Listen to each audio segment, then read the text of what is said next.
Let's get it. Let's get it. Let's get it. I'm hype. I'm hype. I'm hype. I'm hype. I'm hype. I'm hype.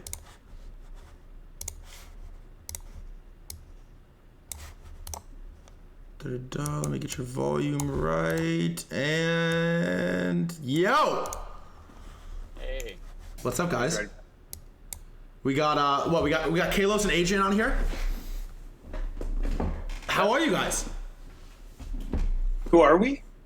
No, how? Well, yeah, who? But how?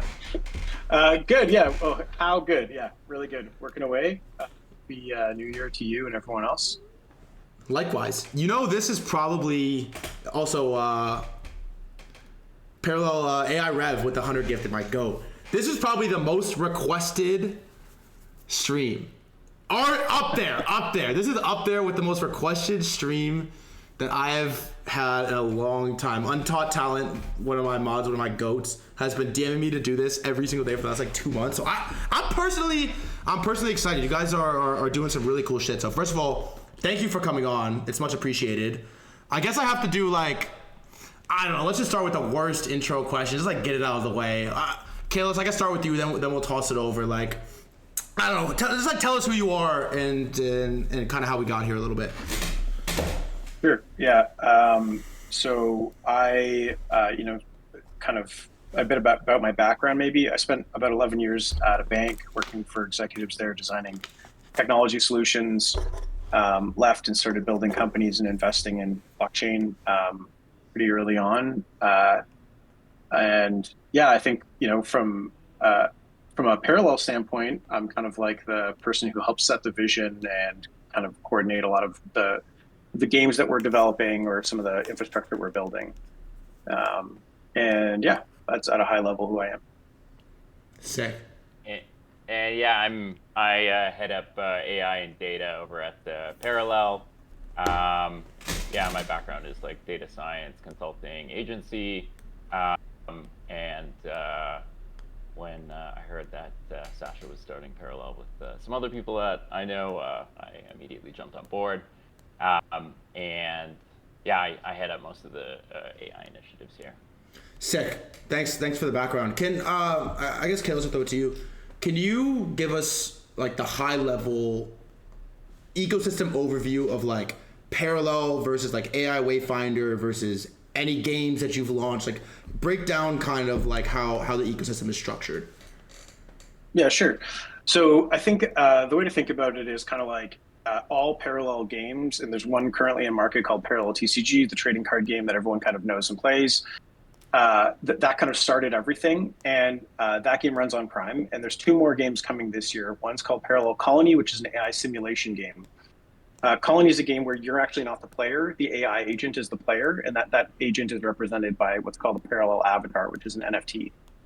Everything in that game and simulation is on chain. And again, that's a second game that runs on Prime. And then the third game is actually built by a third-party studio who took all of our 3D models, be it our weapons, our vehicles, our equipment, all the different assets we've created from the card game in 3D and put them together and is putting them together, I should say, to create a third-person shooter. And that game, we don't have a name for the game yet, actually. The chat's welcome to throw out cool names, or you're welcome to throw out cool names. It's called Project Tau Ceti at the moment. So that's kind of the Parallel side of the house. The Parallel side of the house is Parallel TCG, Parallel Colony, and this other kind of third-person shooter project, which we're working on. And the ticker Prime is like the underbelly for everything Parallel. Yeah, so exactly. So like Prime is kind of the token that powers all the games, all the Parallel games. And I'll explain how we kind of came to what Prompt is and how that works. So Colony, because it's an AI simulation game where the agent is able to interact with a subset of smart contracts, for mining, for different things that it can do in the game. That was like the impetus really for what became Wayfinder. And really, like if you kind of think about it, what you have is an AI agent where they can interact with these smart contracts, but a very limited subset. And so it begs the question: what happens, and how do you create a framework whereby an agent can interact with everything that is out there, and it's constantly changing and evolving? There's more networks, there's more bridges, there's more stuff. And so really it's taking the dog off the leash as far as what Wayfinder is in comparison to Colony. So Colony is a game, Wayfinder is a tool. And it doesn't exist on just one network. It exists on any network that's supported and kind of can evolve as more networks. It has incentives to encourage people to kind of map the universe of blockchain infrastructures and smart contracts. And so I think about it a lot like maybe like think about it, and this is it's obviously reasoning by analogy is not great, but like, I think like Microsoft is a great example of kind of like delineating multiple divisions of a business. One is like a games division, it's like Blizzard. And then you have a tool like Microsoft Excel. It'd be very strange to me if the demand for Microsoft Excel licenses impacted the price of a shield in a game economy. And so kind of that's how we've kind of subdivided things. But some of the technology that Wayfinder, which is the AI tool, creates is utilized at a very rudimentary form of it, is utilized by Colony. And it's kind of, maybe a really early example of what we describe now as social agents. Because like Colony is a game where, and this was playable about a year and a half ago, we did some early tests. And it's a game where like you can kind of say like, I want you to be a pirate, and you're a space pirate who loves playing space guitar or whatever. And the agent will run around, talk to other agents, interact with the other agents, interact with you, and be that character. And so I think we're seeing that now proliferated in social networks. But this was really like designed originally as a game. And that came from the Google Simulacra paper. I don't know, Adrian, am I doing the general landscape justice? And that was a year and a half ago that you were like running the... Yeah, you were running probably this? about a year and a half ago, something like that, Adrian.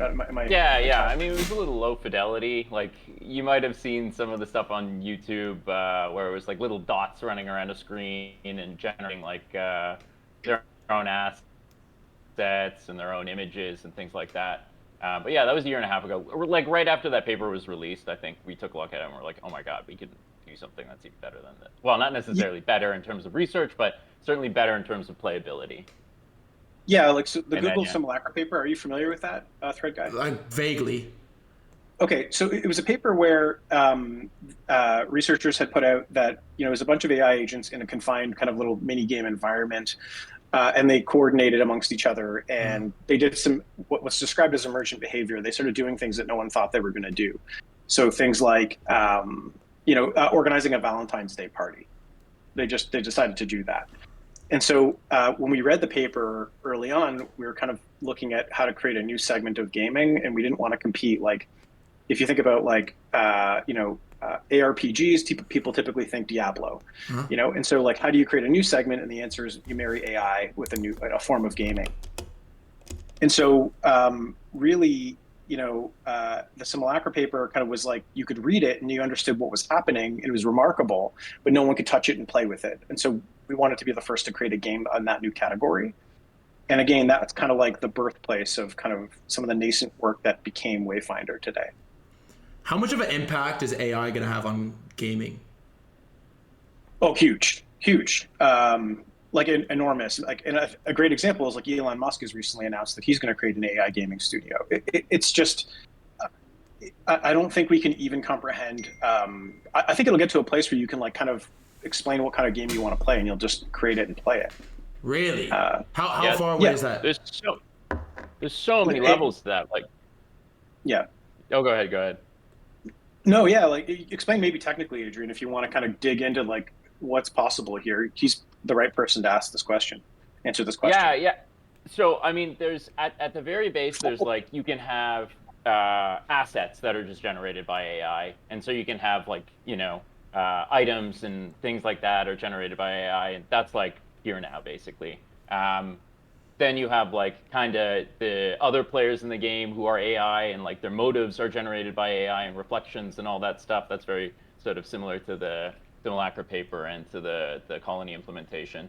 But then this like next frontier is like have everything generated by AI. So people might have seen like the Doom demo where they like trained an AI on Doom, and like every single frame there's not an engine. It's just like basically images that just get regenerated as you like give inputs to your keyboard. So you can have like a completely new environment that's just like erected on your command that like has never been built or never been seen before. How far away is it? Like, that's pretty expensive right now to do from like a compute standpoint. But I think we'll have some like interesting demos probably like I want to say 2 years from now, but I feel like everything in the AI space just like happens so much more quickly than I expect. So a year from now, I think we'll have some playable demos. Whoa. Yeah. Yeah, I'd say it's definitely like it's not limited by the technology right now. It's limited by the cost. Like that's where kind of it becomes prohibitive as a business venture at the moment.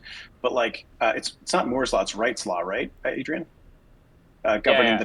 the depreciating cost of. So there's Moore's law and then there's Wright's law. What's Wright's Wright's law is law? kind of I don't governing know. Oh, it's just like I think Moore's law is like a special case of Wright's law. Wright's law is just like as time goes on, compute drops really, really quickly, Okay, okay. and it Yeah. just like does it fast. Yeah, very quickly. Like I think when we first ran the first colony test, it was like 15 or 18 people from the public we put in the game, and it cost us like $3,000 for like 48 hours of play. Yeah, it's not great. And now like if you took that same game and ran it in today's environment, it would probably cost you like I don't know like $500. Oh What? wow. If Probably like even that, exactly. four. Yeah. Yeah, sure, $4, whatever it is in comparison. It's just the rate at which it's becoming palatable. So like what if you're thinking about building something in that particular space, the way to think about this is like you're kind of aiming to be somewhere at a certain time, let's call it like a year from now, knowing that these costs are going to arrive at a place where it becomes viable as a business to have this game function the way it does technically.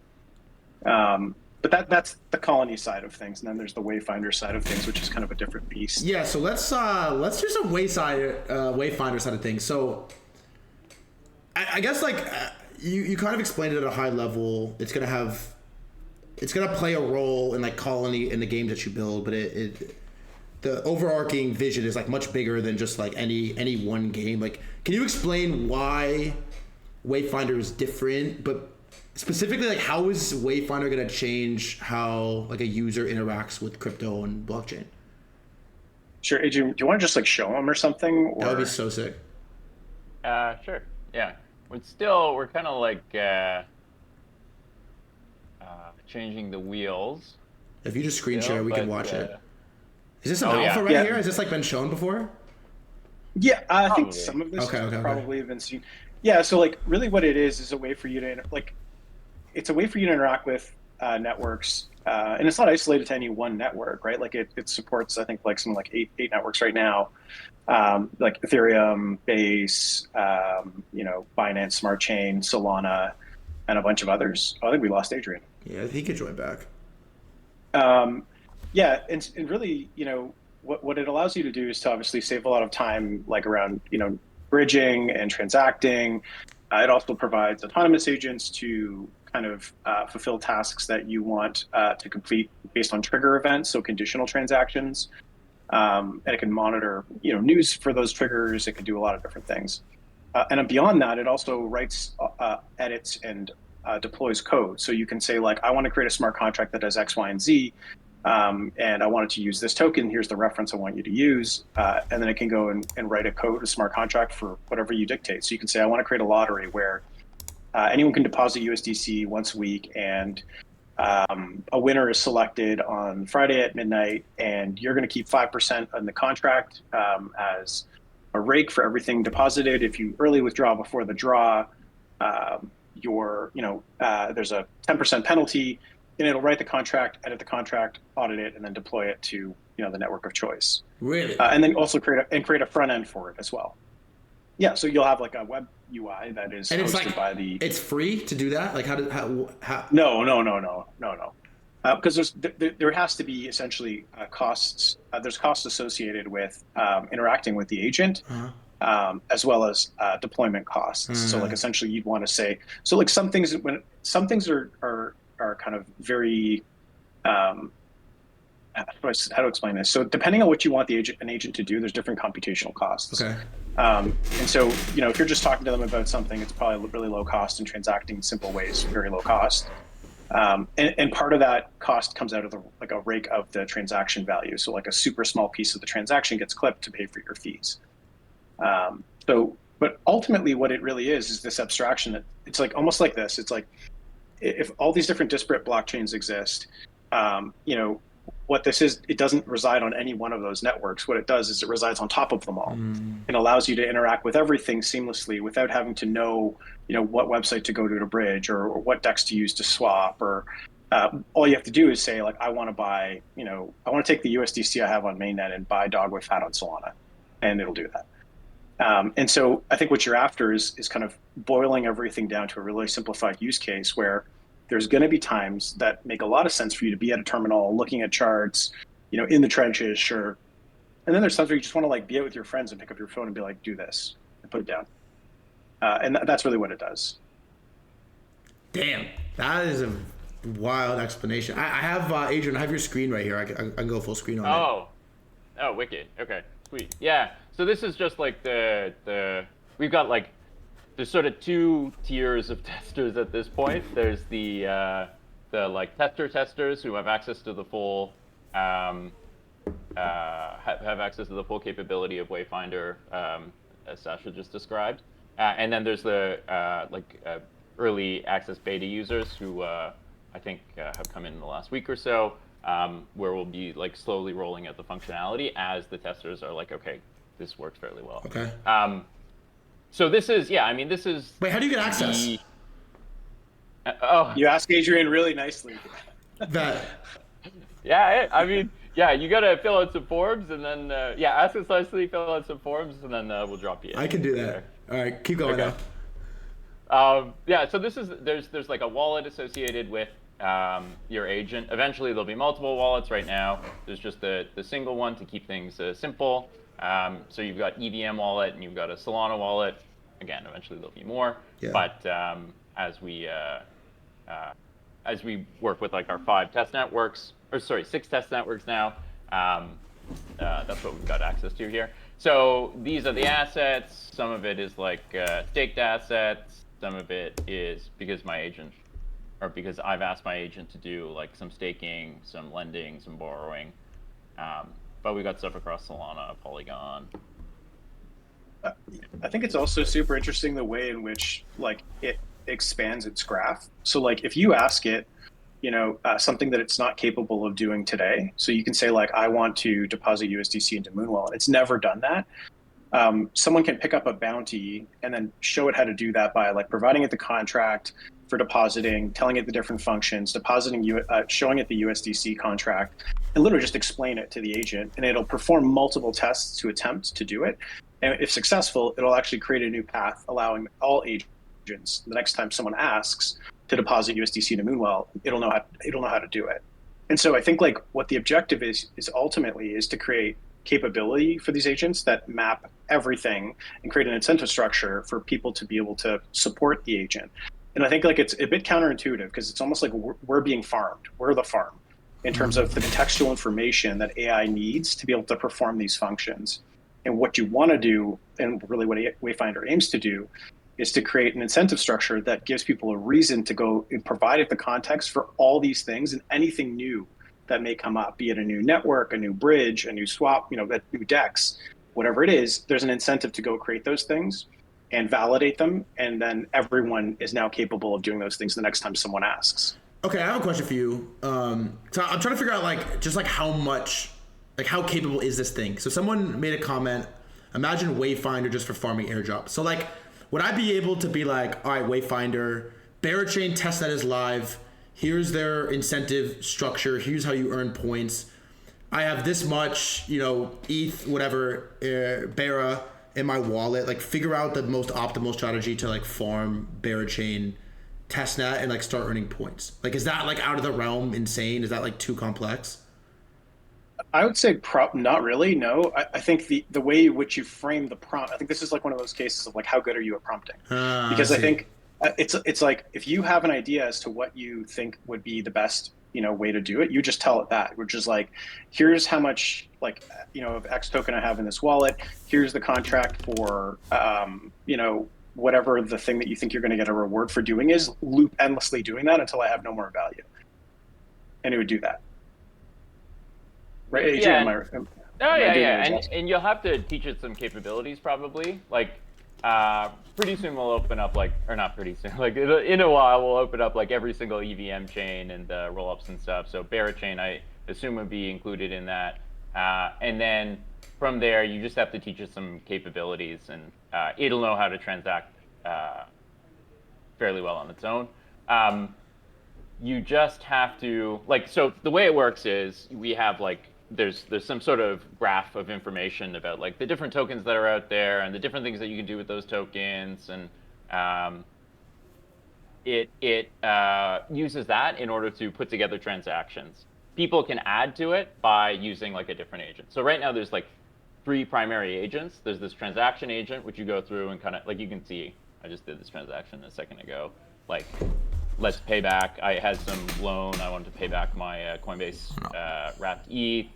It goes through, make sure that you can actually do the transaction. So like it simulates doing that to make sure that like I can, actually do that what I request to do it. And then it'll go through and like execute. And this is like a pretty simple transaction, but you can see. And then, here I've asked it to withdraw. So now that I've removed some of the collateral, I can go and like say withdraw 10 USDC from Aave, and then use that to buy some Fart coin on Solana. Goes ahead, simulates that. I think I didn't end up putting this one through, but basically it just uses the graph to be able to figure out like how exactly to execute it.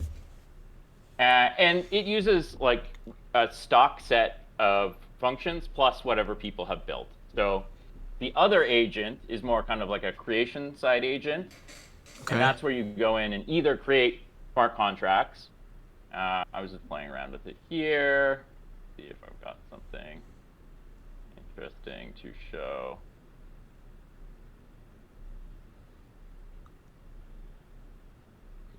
Yeah, okay. So I think these are, oh yeah, okay. So these are like simple smart contracts. It's like ERC20 tokens. You go and like tell it like what exactly the ERC20 should look like, what the capabilities should be, and then it'll go through and sort of put together that contract for you, and then it will go through like a critique process. So this is like the expensive side of what Callus was talking about, where it like creates the initial thing, and then it has to go through like a series of different agents to be able to like make sure that it works correctly, make sure it's doing the right thing, make sure it'll actually like run, and then it'll go through and deploy it. And then once it deploys, it'll create this like cute little front end for you. Big. There's just a massive disclaimer we slap on everything because it's all in test. Yeah, of course. Yeah. Like how okay, so you have the trading agent, you have the sort of smart contract agent, and then what's the third one? And the autonomous agent.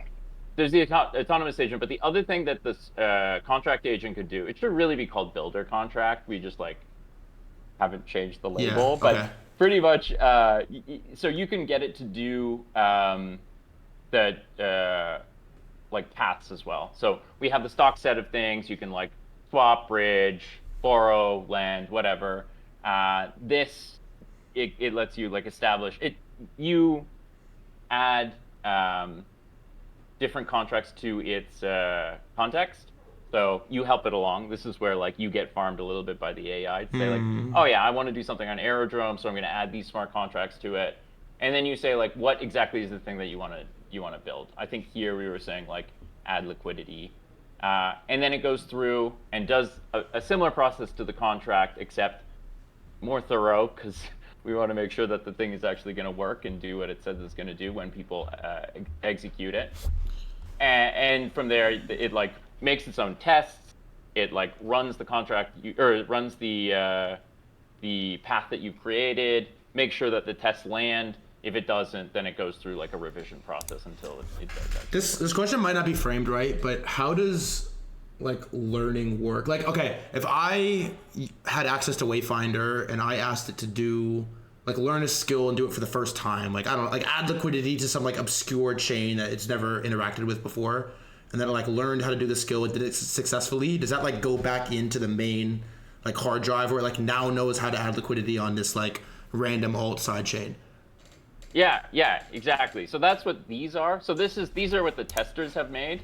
So if you go through and you say like, oh, I want to teach it how to add liquidity on this chain, it goes through that process. After that, you can say, you can either keep it for yourself at this point and just use it yourself, or you can say make it public.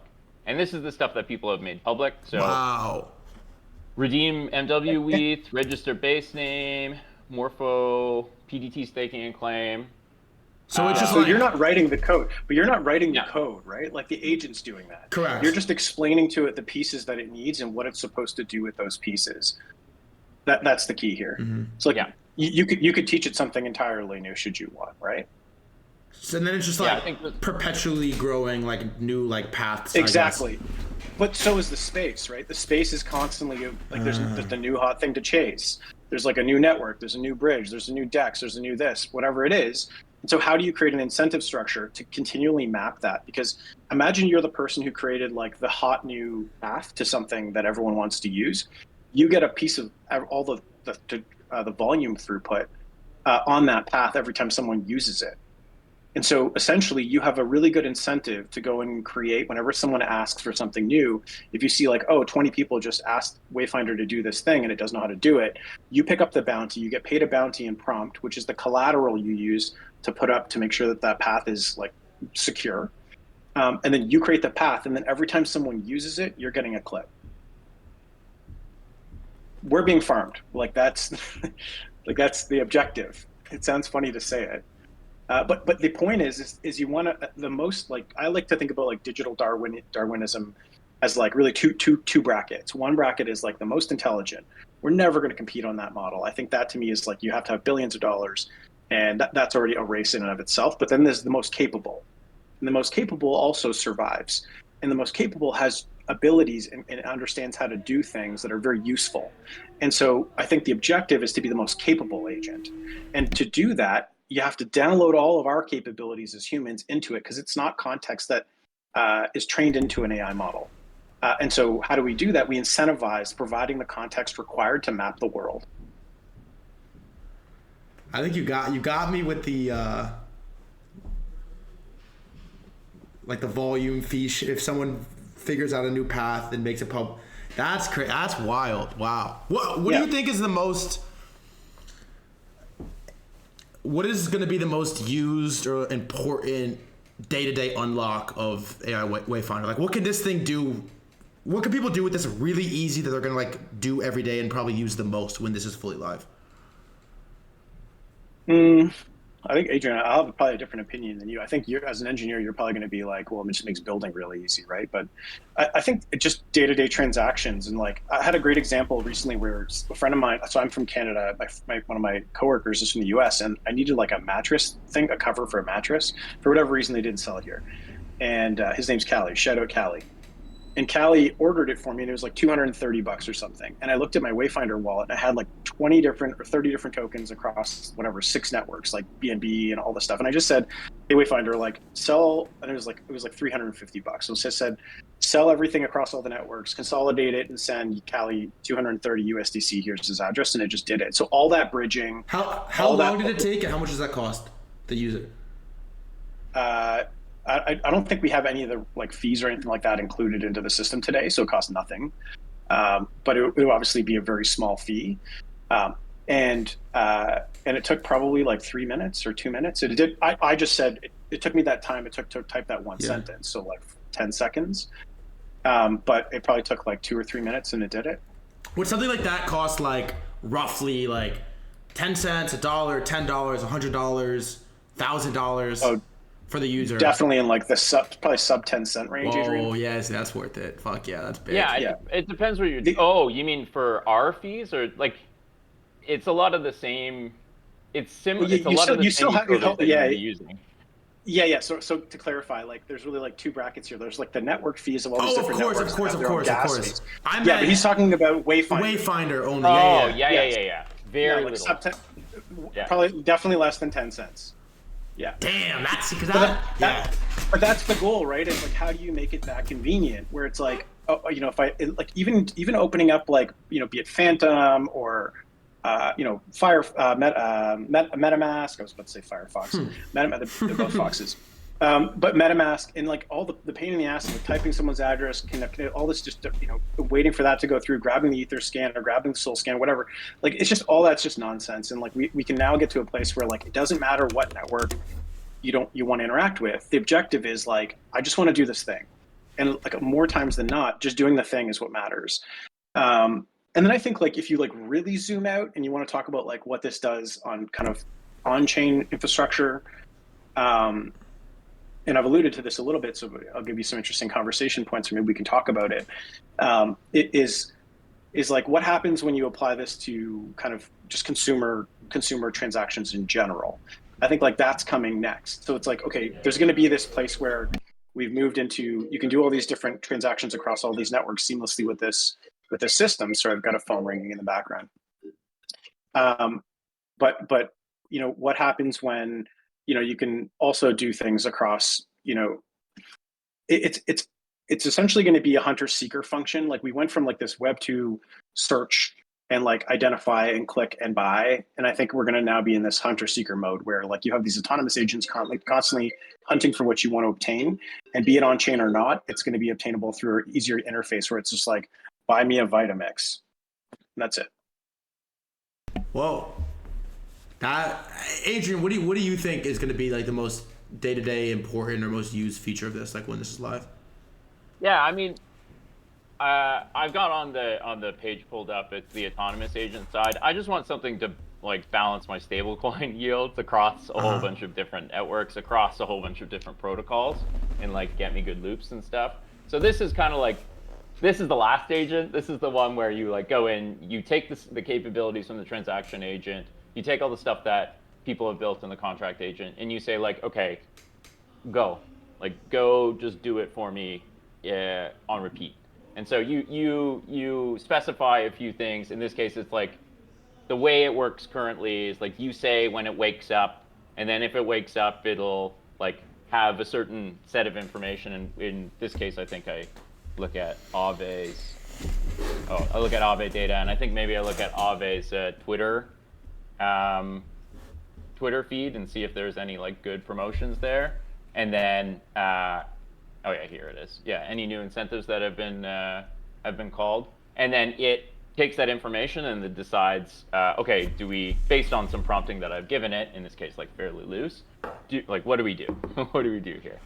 I also think like just to add to what Adrian's saying, I think like just generally conditional transactions are going to save a lot of people a lot of time. So like, if instead of you having to sit up waiting, watching for something to happen, you can just tell the agent to do it. And if that occurs, it'll execute a transaction based on that event. And so you can see like it checked the thing, it checked the thing, it checked the thing, it didn't occur, it didn't occur, it didn't occur. And then when it does occur, it's like the thing happened, here's the trigger, proceed.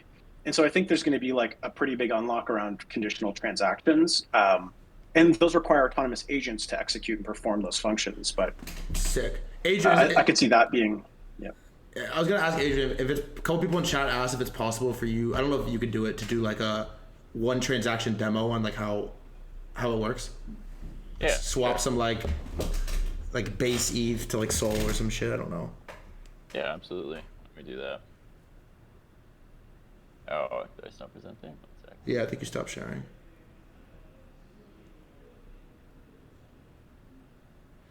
Hey, this is pretty wild. This is exciting shit. I'm not gonna lie. I think we're at the early stages of this whole thing. This whole thing is just getting started. And I know like there's people who are like, oh, like it's a meta, and like I just don't. This is not going away. Like I think we should be thinking about it more like a lot of these things are going to take humanoid forms. There's a lot of people, really smart people, talking about like robotics and kind of where the humanoid robotics and AI start to merge and what that's going to look like and be like. And I think that this whole thing is just going to reframe how we think about the internet and how we think about blockchain. And it's not going away. All right, I got you up here, Adrian. Oh, sweet.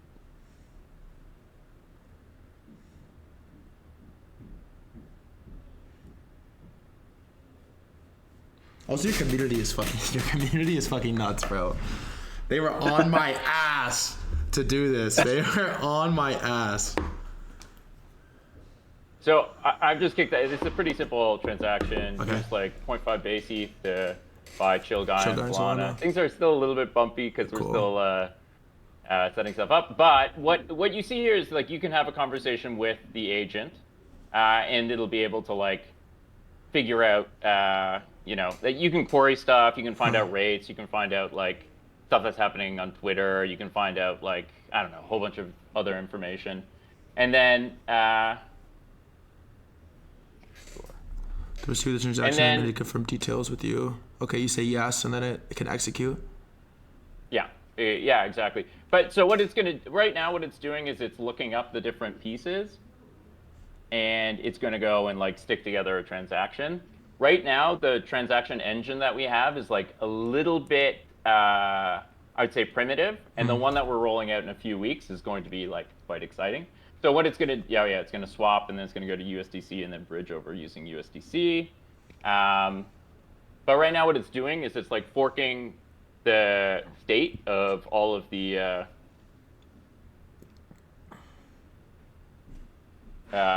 chains that we want to use, with the exception of Solana, because that one's like a little bit tougher, although that's coming also in the next several weeks. And then it's like putting through the transaction, similar to how we were talking about with the Aave side of things, to make sure like the thing will actually work. So theoretically, this should go through, and we should see the transactions start to run. Okay, so the first one is done.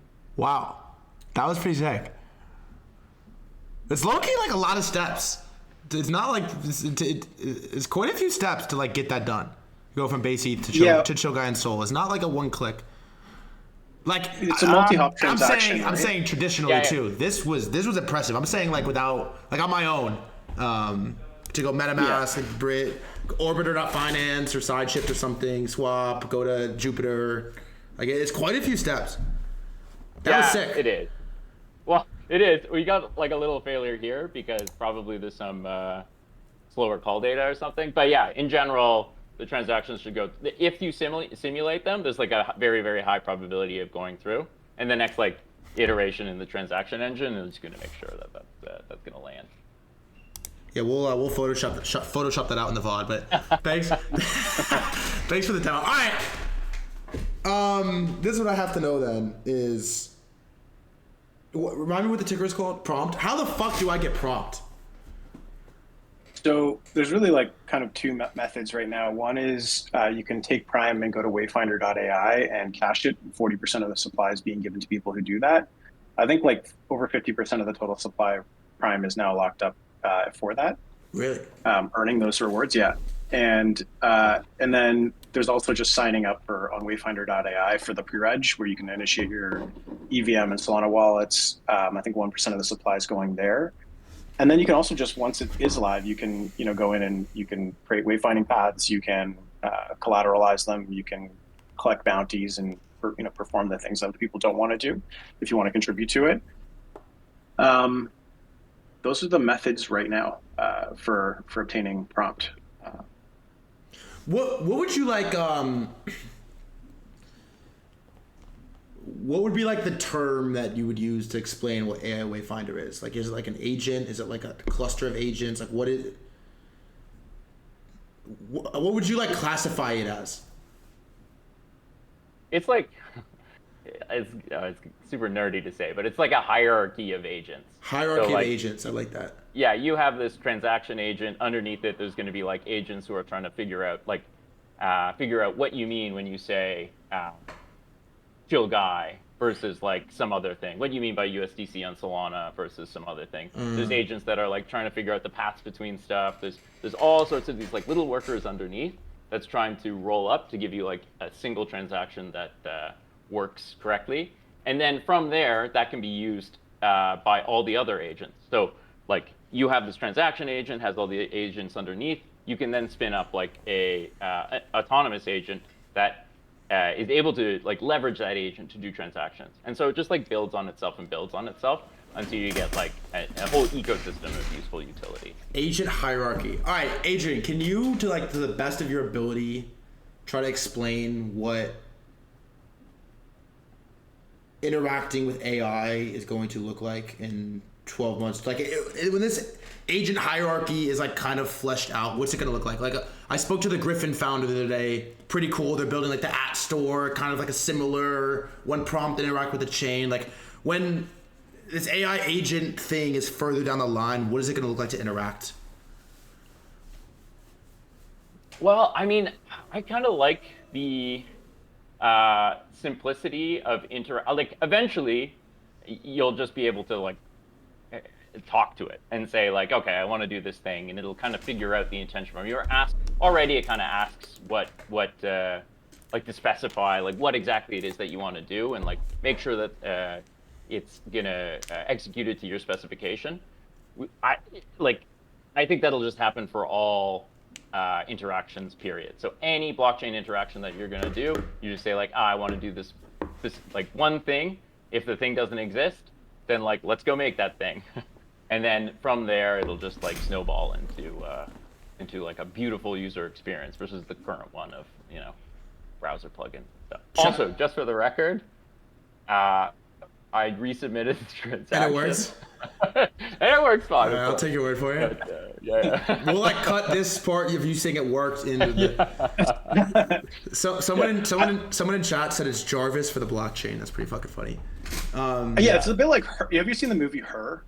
Yeah, I have a while ago, but I've seen it.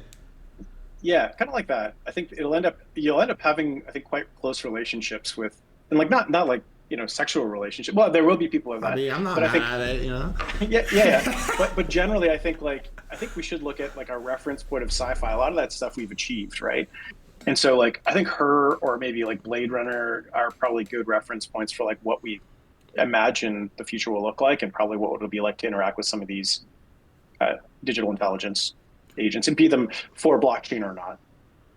What is I mean, I guess the thing isn't like fully live yet, but what is the feature that you like need to ship for this to really take off? That you like, what are you most focused on building right now for Wayfinder? Well, so I mean, this pre-alpha sign up was incredibly successful. A lot of people are really interested in it. So now we're just making sure that things are going to scale really, really well. And it's going to be like, we use a lot of the same kind of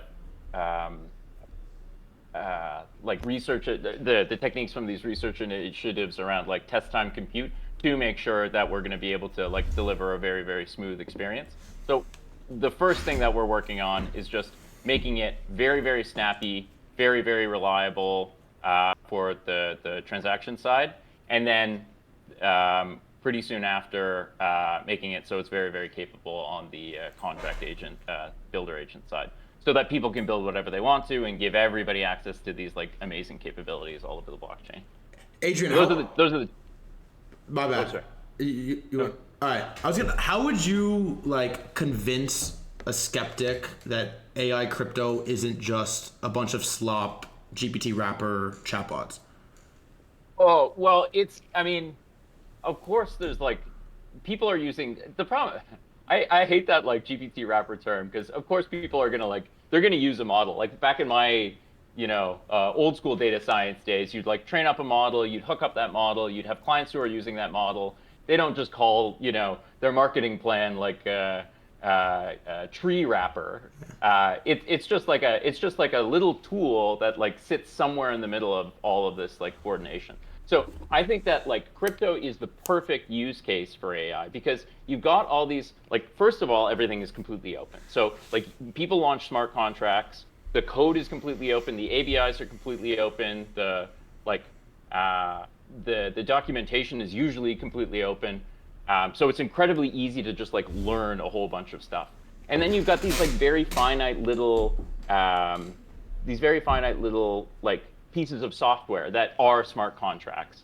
So it's nice to like fit into context, and like because these LLMs are so capable at coding, they're able to like stick together all of the infrastructure, all of these like the adhesive required to communicate between these different things. So I think AI is going to, and that's exactly what we're doing here. It's like AI is going to be the glue that sticks together like all the components of the blockchain. That was a pretty good answer. Who do you think is your biggest competition at AIWayfinder in parallel? Whether it's like one company or like one new tech that isn't live yet. I would say I think the market share doesn't come from the new incumbents. I think it probably comes from um, throughput on existing centralized exchanges and platforms. Like that's where the vast majority of the volume is originated, outside of the decentralized transactions themselves. And so I think it probably comes from like the large wallets and the large centralized exchanges. Do you think? Yeah, I think there's going to be some competition from the more like self-hosted, and like I'm sure that'll be an option here, but some of the more self-hosted agents that come along. Yeah, most of I think that there'll be like a bit of a decision of like, do you want to go through like the easy deployment route, or do you want to like get super down into the weeds and like tune your own model and do all that other stuff? And that'll be like where the decision point for a lot of people are as they're entering the AI space is. Yeah, there definitely are self-hosted options out there for sure. And I think like the objective is really to create some sort of middle ground, because I don't think you want to host it necessarily entirely model. I think you want like a one-click self-hosting solution. So still something you can control the infrastructure, should you want to, but I think most people won't want to if you like zoom out. But they still want to be able to have that option. Adrian, I'll ask you this. Maybe it's like a little off topic, but from like a tech perspective, do you have a take on like it feels like everyone is launching these platforms to just like launch basically slop chatbots. All of them are terrible, and nothing good has come out of any platform. It's only been these like private bots or accounts. Like, do you have any take on like where that is headed? Like, is it gonna work? Like, is it meaningful? Yeah, I mean, I think probably there's something to it. I think it's like super early days right now, and so the capabilities are like pretty limited. But eventually, like having your own agent or like having agents running for you is going to be helpful. Like we agree with that thesis 100%. Yeah. That's why we've got this like autonomous agent offering. Like having people, have tokens for every single one of these agents versus just like having your own utility for it and like letting it do its own thing. Like I guess that's another discussion. But yeah, I mean, there's definitely value to this stuff for sure. Here's a better question for you then: is how far along in the AI crypto timeline are we right now, January 3rd, 2025? Oh, 10%, loading 10%. Wow. Yeah, I was going to go a little lower, but close. Yeah. Is it crypto specific or just general AI? Maybe both. I just said it from crypto, but both. Yeah, like 7 to 10%, sure, if even. Damn, that's Yeah, big. I mean, the capabilities of these models is absolutely insane. Like the stuff that we're doing now, we couldn't do like 2.5 months ago. So Yeah. like it's just gonna accelerate. Damn. That's pretty wild. Is there anything like I'm trying to think if there's anything like important logistical details I didn't ask you that like needs to be shared to the public? When token, like when TGE? The community voted for Q1, so sometime between now and the end of Q1. Oh, really? Fuck. Yeah. That's exciting. How do you feel Yeah, about we'll that? be good. I mean, we've got a lot to ship on the product side to make sure we're firmed up and ready for production, and a bunch of features we still want to push in. But yeah, good. I think it makes sense. It's what the community decided, and we're just going to support it.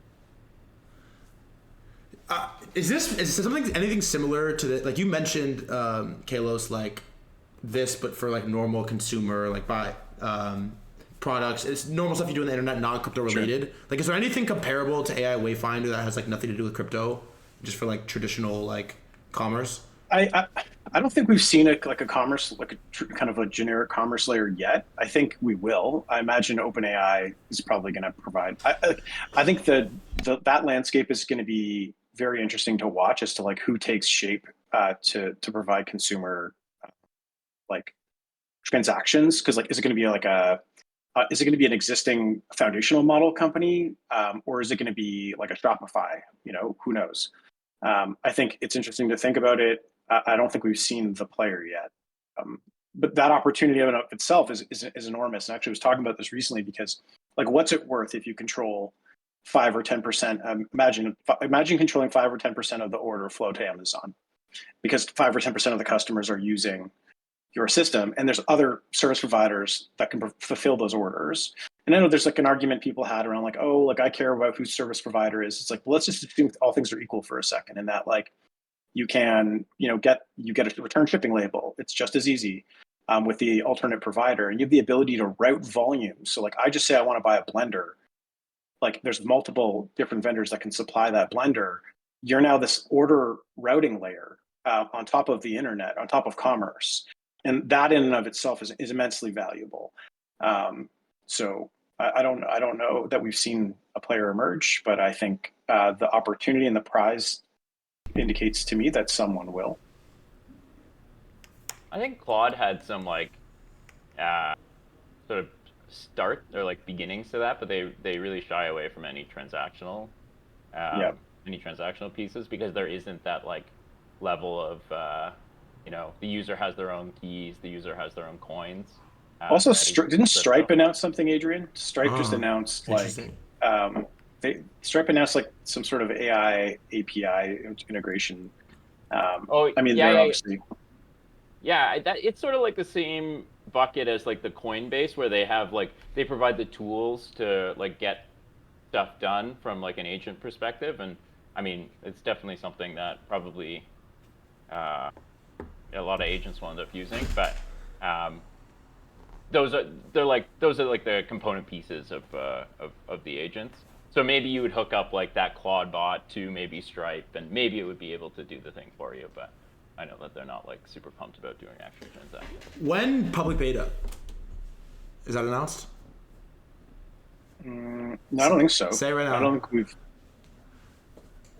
That's Adrian. I don't know when it really comes down to when Adrian's team's there. I think. I mean, with the release of, I think it comes down to public beta, Adrian. Well, we want to make sure that we can. So first of all, we're like I said before, we're like changing the wheel. So we've got like a bunch of LLMs in the background. Right now, we're doing some like very, very cool stuff to hopefully end up with like a public LLM that people can like, if they want to, like pull down and use themselves. But that'll be powering a lot of this stuff. So once that gets done, then the transaction agent rolls out to like a percentage of the list, and then a bigger percentage of the list, and then the contract agent a bigger percentage of the list. So somewhere between like, I don't know, 4 to 12 weeks, I would say, is like a reasonable expectation. But yeah, 4 weeks, 28 days, baby. No, I'm round down. And today counts 27. No, that's fucking awesome. Man, this is cool. I can't believe I like ignored this for so long. This is way fucking cool. This was sick. Thank you guys. Is there any like major kind of like close up, wrap up point that you want to like leave the people with before we? I mean, you fucking covered a lot. I'm not gonna lie.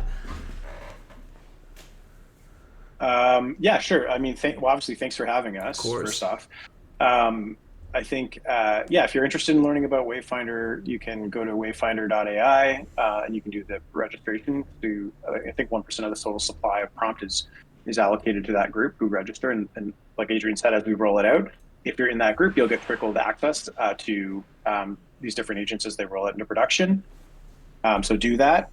You can also read the paper at wayfinder.ai if you're interested in learning more about how some of it's constructed. If you're interested in Parallel, you can go to parallel.life and you can play our TCG, which is downloadable in the Epic Store today. We have 2 more games coming. One is an AI simulation game called Colony, and that will be coming to mobile, as well as we're releasing TCG on mobile in Q1. And then lastly, in Q3, we're going to be pushing out a third-person extraction shooter. Other than that, I think most importantly, like thanks to the community and everybody who supports me and the team, and thanks for dogging Threadguy to let us on here. And yeah, just happy to have had this conversation.